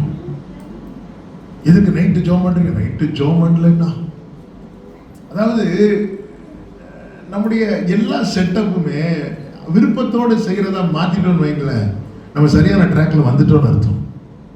ஐயோ இன்னைக்கு பைபிள் படிக்கல, போச்சு என் தூக்கம் போச்சு. இன்னைக்கு 7 வெளிந்த பசுகள் வந்து எதை சாப்பிட போகுதோ தெரியாது. கர்த்தருடைய வேதத்தில் பிரியமா இருக்கு. தாவீது சொல்றார், இப்படி வேதத்தில் நான் எவ்வளவு பிரியமா இருக்கிறேன் ஆண்டவரே, நாள் முழுவதும் அது என் தியானம். ஆண்டவருக்கு அடுத்த ஊழியத்தில் ஈடுபடுகிற ஒவ்வொருவரும் நம்ம விரும்பி செய்யறோமா, வேற வழி இல்லாம செய்யறோம். ஆண்டவர் அதை பார்க்கிறார் விருப்பத்தோடு. நான் எந்த அளவுக்கு அதுல பிரியமா இருக்கிறேன், எந்த அளவுக்கு அதை விருப்பத்தோடு செய்யறேன். நம்ம விருப்பத்தோடு ஒரு காரியத்தை செய்யும் போது அதை கண்டு பரலோகம் கனி கூறுகிறது. இயேசு அதை தான் நமக்கு வைத்து போயிருக்கிறார். வேற வழியே இல்லை, அவ்வளவுதான். நீங்க ஜெபம் பண்ணலைன்னா உங்க கதை முடிஞ்சு. அப்ப நம்ம ஜெபம் பண்ணுவோம். நீங்க நல்ல கவனிங்க, இந்த வேற வழியே இல்லாம சிலுவையை சுமந்த சீமோனுடைய பிள்ளைகளையே அலெக்சாந்தர் ரூபை கர்த்தர் பிளஸ் பண்ணி இருக்கிறார்னா, வேற வழியே இல்லாம சுமந்தவனுடைய தலைமுறையே கர்த்தர் ஆசீர்வதித்தது வேதம் சொல்லுகிறது. வேற வழியே இல்லாம சிலுவையை சுமந்தவனுடைய தலைமுறையை கர்த்தர் ஆசீர்வதிக்கிறார்னா, விருப்பத்தோடு அவருடைய பணிக்கு வருகிறவர்களை கர்த்தர் தலைமுறையாய் உயர்த்துவார். ஆமென், ஹல்லேலூயா. நாங்க 5 பிள்ளைங்களும் இன்னைக்கு கிருபையினால நல்லா இருக்கிறோம். ஒரு குறைவு இல்லாம கர்த்தர் நடத்துறார். ஆனா என் தகப்பனார் அவங்க ஆண்டவரை ஏற்றுக்கொண்டதுனால வீட்டை விட்டு வெளியேற்றப்பட்டு சாப்பாடுக்கு அவங்க கஷ்டப்பட்டாங்க, வஸ்திரத்துக்கு கஷ்டப்பட்டாங்க. ஆனா கடைசி வரை முறுமுறுக்காம விருப்பத்தோடு கர்த்தருடைய ஊழியத்தை செஞ்சு ஓட்டத்தை முடிச்சிட்டாங்க. தலைமுறைகளை கர்த்தர் சங்கீதத்தில் ஒரு வார்த்தை உண்டு, அவர் பூமியில பிரபுக்களாக உட்கார வைத்திருக்கிறார். ஒரு குறை இல்லாம போதும் என்கிற எல்லா ஆண்டவரை நிறைவா இருக்க ஆண்டவரை என்று சொல்ற அளவுக்கு அந்த தலைமுறையை இப்படி பிளஸ் பண்ணி இன்னைக்கு வச்சிருக்கிறான். எதுக்கு சொல்றேன்னா, அதை நாங்கள் டேஸ்ட் பண்றோம். வேற வழி இல்லாம கொஞ்சம் தூரம் சிலுவை சுமந்தனுடைய தலைமுறையை கர்த்தர் பைபிள் எழுதி வச்சுட்டார். அலெக்சாண்டர் ரூஃபஸ் எழுதி வச்சுட்டார். விரும்பி அவருடைய பணிக்கண்டு அவருடைய காரியத்துக்கண்டு நம்ம ஒரு ஸ்டெப் எடுத்து வைக்கும் போது வேதம் சொல்லுகிறது, அவர் ஒன்றையும் மறந்து விடுவதற்கு அநீதி உள்ளவர் அல்ல. ஆபிரகாம் சொல்றார், அங்க போ இங்க வா, ஃபுல்லா நடக்க விட்டார். ஆபிரகாமை நடக்க வச்சு பிளஸ் பண்ணார். ஈசாக்கிட்ட சொல்றாரு, நீ உட்காந்துரு அப்படின்றார். ஏன்னா பஞ்சம் வரும்போது எல்லாரும் எகிப்துக்கு போறாங்க, நீ உட்காந்துரு. இவர் ஏன் என்ன உட்கார வச்சாரு? ஏன்னா உங்க அப்பாவை நடக்க வச்சிருக்கிறாருப்பா, நீ இங்கே இரு, அவனை பிளஸ் பண்ண. ஈசாக்கை பிளஸ் பண்றார், பேரன் பிறக்கிறான். யாரு? யாக்கோபு. சொல்றாரு, நீ படுத்திருக்கிற பூமியை தாத்தாவை நடக்க வச்சு ஆசீர்வதித்தா, பிள்ளைய உட்கார வச்சு ஆசீர்வதிச்சா, வேற பிள்ளையை படுக்க வச்சு ஆசீர்வதிக்கிறார். என் ஆண்டவர் தலைமுறைகளின் தேவன். இன்னைக்கு நீங்க ஆண்டவருக்காக ஏதாவது விரும்பி உண்மையாய் பிரயாசப்படுவீங்கன்னா உங்க தலைமுறைக்கு நீங்க செய்யற நன்மை இதை விட வேற எதுவுமே கிடையாது. அல்லேலூயா. அதனாலதான் அவர் இவ்வளவு பிரயாசம் பட்டோம். அவர் எதை பார்த்து திருப்தி அடைந்தார் தெரியுமா? தம்முடைய ஆத்தும வருத்தத்தின் பலனை பார்த்து திருப்தி அடைந்தார். ஆத்தும வருத்தத்தின் பலன் தான் நானும் நீங்களும் அவரால் நீதிமான்களாக்கப்பட்டோம். ஆமென் சொல்லுங்க பார்க்கலாம். அடுத்த ஒரு காரியம், நிச்சயத்தோடு ஓட்டத்தை முடித்தார். என்ன நிச்சயம்? 19:28 வாசிங்க. யோவான். எல்லாம் முடிந்தது என்று இயேசு அறிந்து நிறைவேறத்தக்கதாக. இந்த வார்த்தையை கவனிச்சீங்களா? இன்னும் கொஞ்ச நேரத்துல உயிர் போக போகுது, இது இயேசுவுக்கு தெரியுது. உடனே அந்த கொஞ்ச நேரத்திலையும் அவர் எதை இன்னும் நான் நிறைவேற்ற வேண்டி இருக்குன்னு பார்க்கிறார். வேத வாக்கியம் நிறைவேறத்தக்கதாக நான் இன்னும் நிறைவேற்ற வேண்டியது என்ன இருக்கிறது, இன்னும் நான் செய்ய வேண்டியது என்ன இருக்கிறது. பிரியமான கர்த்தருடைய பிள்ளைகளே, இந்த ரேஸ் சக்சஸ்ஃபுல்லா முடிக்கணும்னா நமக்கு கொடுக்கப்பட்ட எல்லாவற்றையும் கம்ப்ளீட் பண்ணியிருக்கணும். இயேசுவுக்கு கொடுக்கப்பட்ட காரியம், அவர் எல்லாம் முடிய போகுது. கொஞ்ச நேரம் தான் எனக்கு உயிர் இருக்க போகுது, நான் கொஞ்ச நேரம் தான் வாழ போறேன், இன்னும் நான் நிறைவேற்ற வேண்டியது என்ன இருக்கு, இன்னும் ஒண்ணு இருக்கு, தாகமாக இருக்கிறேன்னு அவர் சொல்லணும். உடனே வேத வாக்கியம் நிறைவேறத்தக்கதா இமீடியட்டா நான் தாகமாக இருக்கிறேன் அப்படிங்கிறார். என்ன ஒரு அடிச்சவனை வச்சுட்டு போறார் பாருங்க. அவ்வளவுதான், என்ன கொஞ்ச நேரம் தான் இருக்க போகுது, இழுத்து மூடிட்டு அப்படியே இல்ல. இனி நான் செய்ய வேண்டியது என்ன? இந்த நோட்டம் ஜெயத்துடன் முடியும் அந்த நான். நம்ம நல்ல கவனிங்க, எவனுக்கு அதிகம் கொடுக்கப்பட்டதோ அவனிடத்தில் அதிகம் கேட்கப்படும். அவள் சொல்ற, நான் ஆண்டவருடைய கிருபையை நான் விருதாவாக்க மாட்டேன். ஒவ்வொருத்தருக்கு தேவன் கிருபையை கொடுத்திருக்கிறார். ஒவ்வொருடைய அழைப்புக்கும் ஒரு நோக்கம் இருக்கிறது. ஒவ்வொருடைய அழைப்புக்கும் பின்னால தேவ திட்டம் இருக்கிறது.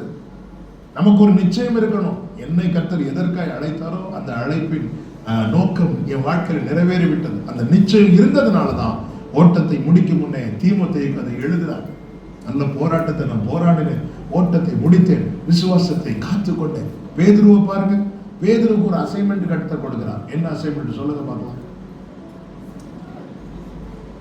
அதுக்கு முன்னாடி காட்டி கொடுக்கப்படுவதற்கு முன்னாக பேதுருட்ட ஒரு காரியத்தை செய்யும் சொல்லுவார். என்னன்னா, நீ குணப்பட்ட பின்பு உன் சகோதரரை, இவரு எல்லாம் பெரும் சாத்தா ஒன்ன சோதிக்கிறான், நாளைக்கு உன் சகோதரர்களை சோதிப்போம், நீ குணப்படுவ, நீ சரியாயிருவ, உங்களை ஸ்திரப்படுத்து. அவங்களை ஸ்திரப்படுத்துன்னு ஆண்டவர் அந்த அசைன்மெண்ட்டை கொடுத்துட்டு போயிட்டாரு. அப்படி ஸ்திரப்படுத்த பேதுரு எழுதுனதுதான் பேதுருவின் நிருபம். அந்த நிருபம் நீங்க யாருக்கு எழுதுறான்னு பாருங்க, சிதறி இருக்கிறவங்களுக்கு எழுதுறாங்க. எப்போ சிதறினாங்க? ஸ்தேவான் கொலை செய்த போது சபை சிதறுண்டது. அப்படி ஆங்காங்கே சிதறி இருக்கிறவர்களை திடப்படுத்த பேதுரு நிருபத்தை எழுதுறார். அப்படி எழுதும் போது அவர் சொன்ன வார்த்தை என்ன தெரியுமா? 2 பேதுரு 1வது அதிகாரம் 13-14 வசனங்களை வாசியுங்கள். 2 பேதுரு 1:13-14 வசனங்கள். நம்முடைய கர்த்தராகிய இயேசு கிறிஸ்து, நல்ல கவனிங்க, எனக்கு அறிவித்தபடி நான் என் கூடாரத்தை விட்டு போவது சீக்கிரத்தில் நேரிடும் என்று அறிந்து இந்த கூடாரத்தில் நான் இருக்கும் அளவும் உங்களை நினைப்பூட்டி எழுப்பி விடுவது. என்ன வார்த்தை கவனிச்சீங்களா? இந்த கூடாரத்துல இருக்கிறது வரைக்கும் தான் சித்தம் செய்ய முடியும். இந்த கூடாரத்துக்குள்ள, இது ஒரு கூடாரம், நம்ம டைம் முடியும் போது இதை விட்டு போயிருவோம். யாரு நினைச்சாலும் பிடிச்சு வைக்க முடியாது. இதுக்குள்ள இருக்கிறது வரைக்கும் தான் சித்தம் செய்ய முடியும். அவர் பார்க்கிறாரு, ஐயோ நமக்கு வயசாயிட்டு, அவர் என்கிட்ட ஒண்ணு சொன்னாரு, உன் சகோதரர் நான் ஸ்திரப்பட்டுட்டேன், உன் சகோதரரை ஸ்திரப்படுத்துன்னு சொன்னாரு. அப்ப என் வாழ்க்கையில 50% தானே முடிஞ்சிருக்கிறது. எனக்கு வேற வயசாச்சு, அவர் வேற ப்ராபசி சொல்லிட்டாரு. என்ன உனக்கு முதிர் வயதாகும் போது உன்னை கட்டி தூக்கிட்டு போவாங்க. அப்போ இன்னும் நான் கொஞ்ச நாள் தான் இருக்க போறேனா? உடனே எழுதுறார் நிருபத்தை, சகோதரர்களை ஸ்திரப்படுத்த எழுதுறார். என கேட்கிற அன்பு சகோதரா சகோதரி, அப்படியோ வாழ்ந்துட்டோம், எப்படியா வாழ்ந்து போயிடணும் இல்ல, எங்க போக போறோம்? இயேசுவை பாத்தீங்களா? இயேசுக்கு எப்போனாலும் பிதா கிட்ட போலாம். அவர் எப்படிப்பட்ட அடிச்சு விட வைக்கிறார் பாருங்க. கொஞ்ச நேரத்தில் எல்லாம் முடிய போகுது என்று அறிந்து இன்னும் நான் நிறைவேற்ற வேண்டியது என்ன இருக்கிறது? இன்னொரு காரியம் பேலன்ஸ் இருக்கு, தாகமா இருக்கிறேன் அப்படி சொல்லிட்டு அந்த வேலையை முடிச்சிட்டு 30வது வசனம் யோவான் 19:30, இயேசு காடியை வாங்கின பின்பு முடிந்தது என்று சொல்லி தலையை சாய்த்து ஆவியை ஒப்பு கொடுத்தார். ஆமென் சொல்லுங்க பார்க்கலாம். ஹல்லேலூயா. 35வது வசனத்தை வாசிங்க. அதை கண்டவன் சாட்சி கொடுக்கிறான். இதை அநேகர் பார்க்கிறார். நம்முடைய ஓட்டம் ஜெயத்தோடு முடியும் போது அதிலிருந்து அநேக சாட்சிகள் எழும்புவார்கள். இயேசுவின் இந்த அனுபவத்தை கண்டவன் சாட்சி கொடுக்கிறான். அதனாலதான் ஒரு தேவ பிள்ளையுடைய முடிவை பாருங்கள் பைபிள் இருக்கு. முடிவை பாருங்கள். அவருடைய முடிவு எப்படியும் சமாதானம். பிரியமான கர்த்தருடைய பிள்ளைகளே, இயேசுவை அறியாமல் மாண்டு போகிற லட்சக்கணக்கானோர் வாழ்கிற இந்த பூமியில அவரை அறியும் பாக்கியத்தை தேவன் கிருபையாய் தந்திருக்கிறார். அவரை அறிந்தும் நம்முடைய ஓட்டம் ஜெயத்தோடு முடியலைன்னா நம்மை விட பரிதவிக்கப்பட்டவர்கள் வேற யாருமே இருக்க முடியாது. அப்படின்னா என்ன செய்யணும் கேட்டால் ஒன்னே ஒன்று சொல்லுவேன், ஒவ்வொரு நாளையும் லாஸ்ட் டேயா பாருங்க. ஒவ்வொரு டேயும். ஏன்னா இந்த டே அநேகருக்கு லாஸ்ட் டே. நேற்றைய டே நிறைய பேருக்கு லாஸ்ட் டே இருந்துச்சா இல்லையா? நேற்று ஒரு பழைய பாடல், போனராவினில் ஜீவித்தோர் பலர் பூமி விட்டுமே போய்விட்டார். போனராவினில் ஜீவித்தோர் பலர் பூமி விட்டுமே போய்விட்டார். என்றாலும் நமக்கிந்த நாளையும் தந்த நேசரை துதி. ஆண்டவரே, நேற்று நிறைய பேருக்கு லாஸ்ட் டேயா இருந்தப்போ எனக்கு இன்னொரு டே கூட கொடுத்தீங்களே ஆண்டவரே. எதுக்குங்க இன்னொரு டே கொடுத்திருக்கிறார்? நம்முடைய வாழ்க்கையில நிறைவேற்ற வேண்டியவைகளை நிறைவேற்ற முடியும். கோவிட் சீசன்ல கோவிட் வராதவங்க யாராவது இருக்கிறீங்களா? யாருக்கு வரலன்னா டெஸ்ட் எடுக்காதவங்களுக்கு வரல, டெஸ்ட் எடுக்க எல்லாருக்குமே வந்துச்சு. அதான் சத்தியம். இப்ப அது நமக்குள் ஒன்றாக பரவி கொண்டுதான் இருக்கிறது. நிறைய பேர் கோவிட்ல மறைத்தாங்க. எனக்கும் கோவிட் வந்துச்சு, செகண்ட் வேவ்ல எனக்கு வந்துச்சு. என் ஃபேமிலி எல்லாரும் ஏங்க மறித்தவங்க எல்லாம் நம்மளை விட பாவிங்க, நாம எல்லாம் பரிசுத்தவங்க தான். அவங்க ஓட்டம் முடிஞ்சிச்சு. நமக்கு ஆண்டவர் சான்ஸ் கொடுக்குறார். எதுக்கு? இன்னும் நிறைவேற்ற வேண்டியது. 2017ஆவது ஆண்டுல சென்னையிலேருந்து எங்கள் ஊர் நாகர்கோவிலுக்கு ஒரு பஸ்ஸில் ட்ராவல் பண்ணி பாருங்க. சாட்டர்டே புறப்பட்டு வரும்போது ஏர்லி மார்னிங் ஹெவி ஆக்சிடென்ட். நான் போன பஸ்ஸு இன்னொரு பஸ்ஸு மாறி மாறி ஓவர்டேக் பண்ணி வந்து குறிப்பிட்ட ஏரியா வந்தப்போ 2 பஸ்ஸுமே தலைகீழாக்க வேண்டியது.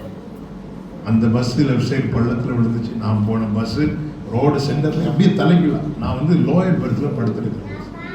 நான் வந்து பஸ்ஸு கண்டியில் போய் ஒரு 15 நிமிஷம் எங்கே இருக்கோன்னே தெரியல. எனக்கு வேற டவுட், இங்கே இருக்கிறோம் ஒரே இருட்டா இருக்கு, கீழே போயிட்டோமோ அப்படின்னு வேற டவுட் வந்துச்சு. அதுக்கப்புறம் தான் ரியலைஸ் பண்ணோம், ஓகே ஆக்சிடென்ட் ஆகிருக்கு. ஒரு சைடு கிளாஸை உடைச்சு ஒவ்வொருத்தரையும் எடுக்கிறாங்க. நானும் கிருபையினால வெளியே வந்துட்டேன். எனக்கு ஒரு சின்ன அடி கூட இல்லாதபடி கத்தர் காத்தா. அந்த பக்கம் இன்னொரு பஸ் வந்து கை காட்டிட்டு ஏறி போயிட்டு அன்னைக்கு சண்டே சர்வீஸ் முடிச்சுட்டு ஈவினிங் போய் அந்த ஆக்சிடென்ட் அந்த ஃபோட்டோஸ் எனக்கு அனுப்பி கொடுத்தாங்க. ஃபோட்டோஸ்லாம் பார்த்தா பிழைக்கிறதுக்கு வாய்ப்பே கிடையாது. அதுவும் நான் இருந்த பகுதி வந்து டோட்டலாக டேமேஜ் ஆகிட்டு. ஜெபம் பண்ணிட்டு, ஆண்டவரே எவ்வளோ கிருபையாக காத்தீங்கப்பா, எவ்வளோ அதிசயமாக காத்தீங்க ஆண்டவரே ப்ரே பண்ணிட்டு இருக்கும்போது ஆண்டவர் தெளிவாக பேச ஆரம்பித்தார். இன்னைக்கு உன் கதையை சுத்திர முடிக்க நினைத்தார். நான் உன்னை பாதுகாத்ததை நோக்க என்ன தெரியுமா? 2 காரியத்துக்காக. பல மரண கண்ணிக்கு தப்பு வைக்கப்பட்டு யாராவது கேட்டுட்டு இருப்பீங்கன்னா இந்த செய்தியை கேளுங்க. 2 காரியத்துக்காக என்ன ஆண்டவர் 2 காரியத்தை ஒன்று, உன் வாழ்க்கையில் நான் செய்ய வேண்டிய காரியம் இன்னும் இருக்கிறது அப்படின்னா. 2, உன்னை கொண்டு நான் செய்ய வேண்டிய காரியம் இன்னும் இருக்கிறது. எனக்கு அவர் செய்யறது மட்டும் இல்லை, என்னை கொண்டு. உங்களுக்கு அவர் செய்யறது மட்டும் இல்லை, உங்களை கொண்டு. அதன் அர்த்தம் என்ன? நம்ம வாழ்ற வாழ்க்கைக்கு ஒரு பர்பஸ் இருக்கிறது. பர்பஸ்ஃபுல் லைஃப் தான் சக்சஸ்ஃபுல் லைஃப். நான் எதுக்கும் கிங்டம் ஆஃப் காடுக்கு பிரயோஜனம் இல்லாமல் நான் வாழ்ந்து முடிப்பேன்னா என் ஓட்டம் ஜெயத்தோடு முடிந்தது ஆடலாம் சொல்ல முடியாது. இயேசு அந்த அடிச்சுவடை தான் வைத்து, இட் இஸ் ஃபினிஷ்ட். என்ன அர்த்தம்? அப்பா என்ன செய்யணும்னு சொன்னீங்களோ அதை செஞ்சு முடிச்சுட்டேன். இதை கண்டவன் சாட்சி கொடுக்கிறான். நம்முடைய வாழ்க்கையை நம்முடைய ஃபேமிலி பார்த்துட்டு இருக்கிறாங்க, நம்ம சர்ச் பிலீவர்ஸ் பார்த்துட்டு இருக்கிறாங்க, நம்ம கூட ஒர்க் பண்றவங்க பார்த்துட்டு இருக்கிறாங்க. அவங்க சாட்சி கொடுக்கணும். அப்போ ஒரு முடிவிலிருந்து ஒரு சாட்சி எழும்புகிறது. ஒரு முடிவிலிருந்து ஒரு சாட்சி எழும்புகிறது. நம்முடைய இந்த ஓட்டம் நம்மோடு அழிந்துடக்கூடாது. அதிலிருந்து சாட்சிகள் எழும்பணும். அதற்கு ஒரே வழி, இயேசுவை பின்பற்றுங்கள். அவர் வைத்து போன அடிச்சுவடுகளை பின்தொடருங்கள். உங்கள் வாழ்க்கை அநேக சாட்சிகளை கிறிஸ்துவண்டை இழுப்பதற்கு மாதிரியாய் இருக்கும். எல்லாரும் எழுந்து நிற்கலாமா? ஹல்லேலூயா, ஹல்லேலூயா, ஹல்லேலூயா. உமக்காக தானே ஐயா நான் உயிர் வாழ்கின்றேன் ஐயா, உமக்காகத்தானே ஐயா நான் உயிர் வாழ்கின்றேன் ஐயா. கைகளை உயர்த்தி, இந்த உடல் உள்ளமெல்லாம் அன்பர் உமக்காகத்தானே ஐயா. இந்த உடலும் உள்ளமெல்லாம் அன்பர் உமக்காகத்தானே. 2 கைகளை உயர்த்தி அர்ப்பணிப்போடு, உமக்காகத்தானே ஐயா, உமக்காகத்தானே ஐயா நான் உயிர் வாழ்கின்றேன் ஐயா. சொல்லோ, உமக்காகத்தானே ஐயா நான் உயிர் வாழ்கின்றேன் ஐயா. இந்த உடலும் உள்ளமெல்லாம் அன்பர் உமக்காகத்தானே ஐயா. இந்த உடலும் ஓரமாமா தோரோலோரோ ஷேரமாமரோ. ஹல்லேலூயா. உடைய கைகளை உயர்த்தி, I surrender all, I surrender all, I surrender all to thee, my blessed Savior, I surrender all. ஒரு நிமிஷம் கூட, I surrender all, I surrender all, I surrender all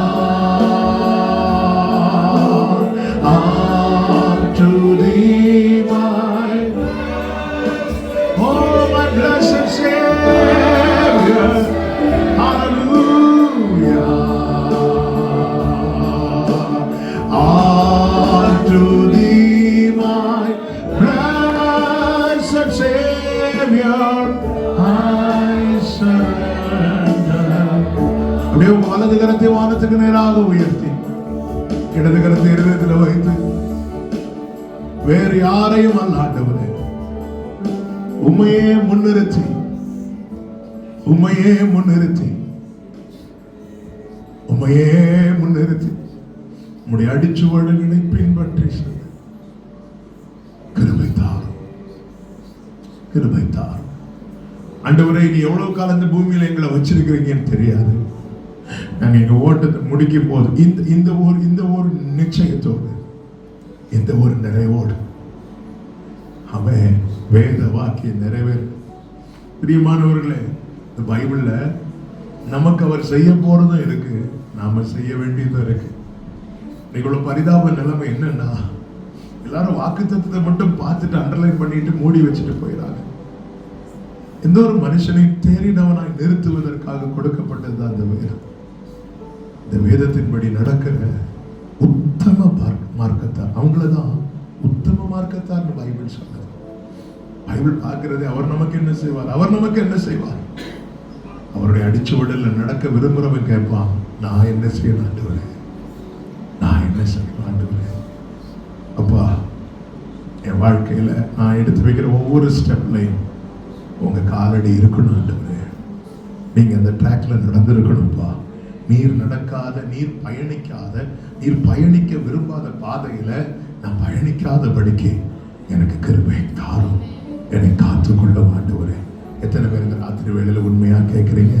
இப்படி கேட்குறவங்க அப்படியே உங்க 2 கைகளை உயர்த்தி, ஆண்டவரே, நீர் வைத்து அடிச்சு விட மட்டும்தான் நான் ஃபாலோ பண்ணணும், எனக்கு கிருபை தாரும், கிருபை தந்து நடத்தும். இந்த பூமியில நான் எடுத்து வைக்கிற அந்த லாஸ்ட் ஸ்டெப் நான் எடுத்து வைக்கும் போது என் தலைமுறை சாட்சியா எழும்பணும் ஆண்டவரே. என்னை பார்க்கிறவங்க சாட்சி சொல்லணும் ஆண்டவரே. ஹல்லேலூயா. ஒரு சந்ததி ஆண்டவரை சேவிக்கும், அது தலைமுறை தலைமுறையாய் ஆண்டவருடைய சந்ததி எனப்படும். ஆளுகை செய்வீராக ஆண்டவரே. உங்களுடைய பிள்ளைகளை என்னை கொண்டு வந்தீங்க, இந்த வார்த்தைகளை விதைக்க வச்சிருக்கிறீங்க. இது அவர்களுக்கு ஒரு பெரிய அசைவை மாற்றத்தை கொடுப்பதாக. என் பிதா கிட்ட கேட்டதை நான் வேற யார்கிட்டையும் கேட்க மாட்டேன். என் அப்பா அனுமதிக்காம என் வாழ்க்கையில ஒண்ணும் நடக்காது. ஆமென். வேற வழி இல்லாமல் அல்ல, நான் விரும்பி செயல்படுவேன். ஹல்லேலூயா. நிச்சயத்தோடு ஓட்டத்தை ஓடி முடிப்பேன். இந்த கிருபை நம் பாதையில கர்த்தர் நடத்துவீராக. மகிமை உமக்கு, இயேசுவின் நாமத்தில் பிதாவே, ஆமென். நாம் ஜெபித்து நிறைவு செய்ய போகிறோம். ஒரு விஷயம் கூட எல்லாரும் கண்களை மூடி. ஹல்லேலூயா. நல்ல வார்த்தைகளை கேட்டோம். கர்த்தர் இன்றைக்கு நம்மோடு பேசி கொண்டிருக்கிறார். ஹல்லேலூயா. ஒரே ஒரு வாழ்க்கையை கர்த்தர் நமக்கு தந்திருக்கிறார். இந்த வாழ்க்கையை இயேசுவுக்காக வாழ கர்த்தர் நம்மிடத்தில் எதிர்பார்க்கிறார். அவருடைய அடிச்சுவடுகளை பின்பற்றி, ஹல்லேலூயா, ஹல்லேலூயா, அவர் நமக்கு வைத்த ஒரு நல்ல முன்மாதிரி, அந்த எக்ஸாம்பிள், அதை நாம பின்பற்றி வாழ கர்த்தர் நம்ம இன்றைக்கு நம்மோடு பேசி கொண்டிருக்கிறார். ஹல்லேலூயா, ஹல்லேலூயா. கர்த்தர் நல்லவர். ஸ்தோத்திரம், ஸ்தோத்திரம். ஆண்டவரே, கேட்போமே கரங்களை உயர்த்தி, ஆண்டவரே, அந்த கிருபை எனக்கு தார். உடைய அடிச்சுவடுகளை பின்பற்ற எனக்கு கிருபை செய்வீராக, கிருபை செய்வீராக. ஹல்லேலூயா. இந்த ஒரே ஒரு வாழ்க்கை உமக்காக வாழ எனக்கு கிருபை செய்யுங்கப்பா. இயேசுவே, உமக்கு ஸ்தோத்திரம், ஸ்தோத்திரம். என்னுடைய தேவைகளுக்காக நான் ஆண்டவரே ஸ்தோத்திரம், எந்த ஒரு மனுஷரிடத்தில் நான் அழமாட்டேன். ஆண்டவரே ஸ்தோத்திரம், உம்முடைய பாதத்தில் நான் அழுவேன். ஹல்லேலூயா, ஹல்லேலூயா. எனக்கு ஒரு காரியம் நடக்கிறது என்று சொன்னால் தேவன் அனுமதிக்காமல் அது நடக்கிறது இல்லை என்கிற அந்த சரியான உணர்வோடு நான் வாழ்வேன். ஹல்லேலூயா, ஹல்லேலூயா. கர்த்தர் நல்லவர். ஸ்தோத்திரம். கர்த்தர் நம்மை கொண்டு நிறைவேற்ற வேண்டிய காரியங்களை நிறைவேற்றி முடிக்க நமக்கு பலன் தருவாராக. ஹல்லேலூயா, ஹல்லேலூயா. அன்பின் பரலோக பிதாவே, நன்றியோடு ஸ்தோத்திரிக்கிறோம். இந்த ஆசீர்வாதமான இந்த எழுப்புதல் கூட்டங்களின் முதலாம் நாளிலே உடைய சமூகத்திலே கூடி வந்த உடைய பிள்ளைகளுக்காக நன்றி செலுத்துகிறோம். இந்த நாளிலும் தேவன் எங்கள் மத்தியிலே ஆரம்பம் முதல் இம்மட்டும் நீர் அசைவாடி கிரியை செய்து கொண்டிருக்கிறதற்காய் ஸ்தோத்திரம். ஜீவனுள்ள நல்ல வார்த்தைகளை தந்து கர்த்தர்களை பலப்படுத்துகிறதற்காய் ஸ்தோத்திரம். இங்கே கூடி வந்திருக்கிற ஒவ்வொருவரும் ஒரு அர்த்தமுள்ள வாழ்க்கை செய்வதற்கு ஆண்டவரே ஸ்தோத்திரம், அவர்களை நீர் தெரிந்து கொண்ட நோக்கத்தை நீர் நிறைவேற்ற வேண்டும் என்று சொல்லி நீர் தெளிவாக எங்களோடு பேசிக் கொண்டிருந்ததற்காய் ஸ்தோத்திரம். இந்த வார்த்தைகள் ஒவ்வொருவருடைய உள்ளங்களிலும் ஆண்டவரே ஆணித்தரமாய் இதை கிரியை செய்கிறதற்காய் ஸ்தோத்திரம். ஆண்டவரே, மெய்யாகவே இந்த வார்த்தை விதைக்கப்பட்டதனுடைய நோக்கம் அவருடைய வாழ்விலே நிறைவேறட்டும் என்று சொல்லி நாங்கள் ஆசீர்வதிக்கிறோம் தகப்பனே. ஹல்லேலூயா, ஹல்லேலூயா. இந்த வார்த்தைகள் ஒவ்வொன்றும் பிள்ளைகளுடைய வாழ்விலே 100% நல்ல பலனை கொடுக்க நாங்கள் ஆசீர்வதிக்கிறோம். கர்த்தர் பெரிய காரியங்களை செய்யுங்கப்பா. இந்த தொடர்ந்துள்ள ஆண்டவரே ஸ்தோத்திரம். இந்த எழுப்புதல் கூட்டங்களின் மீதமுள்ள கூட்டங்களை கர்த்தர் எங்களுக்கு ஆசீர்வதித்து தருவீராக. ஒவ்வொரு கூட்டங்களிலும் கர்த்தர் தொடர்ந்து எங்களோடு பேசும். எங்களுடைய வாழ்வை ஆண்டவரே ஸ்தோத்திரம் ஒன்று கூட உயிர் மீட்சி அடைய நீர் செய்யும்படியாய் நாங்கள் ஜெபிக்கிறோம். ஒவ்வொருடைய வாழ்விலும் குடும்பங்களிலும் அவருடைய ஆவிக்குரிய வாழ்விலே சரீர பிரகாரமான ஆண்டவரே நன்மைகளுக்கு எடுத்த காரியத்திலே கர்த்தர் மெய்யாகவே ஒரு ஆண்டவரே ஸ்தோத்திரம் விடுதலையை தருகிறதற்காக, வெற்றியை தருகிறதற்காக உமக்கு ஸ்தோத்திரம் தகப்பனே. இந்த நாளில் எங்களோடு எங்கள் மத்தியிலே கர்த்தர் பயன்படுத்தின அருமையான போதகர்களுக்காய் ஸ்தோத்திரம். ஆண்டவரே ஸ்தோத்திரம். நல்ல வார்த்தைகளை கர்த்தர் தந்தி தொடர்ந்து உடைய மகனை இந்த நாட்டிலே நடுவிலே பயன்படுத்தும்படியாய் ஜெபிக்கிறோம். தேவ கிருபை தொடர்ந்து எங்கள் மத்தியிலே வெளிப்படட்டும். உடைய பரிசுத்த கரத்திலே தாழ்த்தி ஒப்புக் கொடுக்கிறோம். இப்பொழுது உடைய பிள்ளைகளை சமாதானத்தோடு அனுப்பும். வரக்கூடிய ஆண்டவரே ஸ்தோத்திர நாட்களில் இருக்கிற ஒவ்வொரு கூட்டங்களிலும் கர்த்தர் மகிமையான கிரியைகளை செய்யும். தேவ கரத்திலே தாழ்த்தி ஒப்புக் கொடுக்கிறோம். இயேசு கிறிஸ்து முனக்கு நல்ல பிதாவே, ஆமென், ஆமென். சேர்ந்து சொல்வோம். என் ஆத்துமாவே கர்த்தரை ஸ்தோத்திரி, என் உள்ளமே பரிசுத்த நாமத்தை ஸ்தோத்திரி. என் ஆத்துமாவே கர்த்தரை ஸ்தோத்திரி, கர்த்தர் செய்த சகல உபகாரங்களையும் மறவாதே. ஆமென். நம்முடைய கர்த்தராய் இருக்கிற இயேசு கிறிஸ்துவின் கிருபையும் பிதாவாகிய தேவனுடைய அன்பும் பரிசுத்த ஆவியானவருடைய ஐக்கியமும் சிநேகமும் வழிநடத்துதலும் பாதுகாவலும் நம் அனைவரோடும் சகல பரிசுத்தவான்களோடும் இன்றைக்கு கூடி வந்திருக்கிற கர்த்தருடைய பிள்ளைகளோடும் கர்த்தருடைய வருகை பரிந்தும் இருப்பதாக. Amen, amen. Hallelujah, hallelujah, hallelujah. Praise the Lord. கர்த்தர் உங்களை ஆசீர்வதிப்பார்.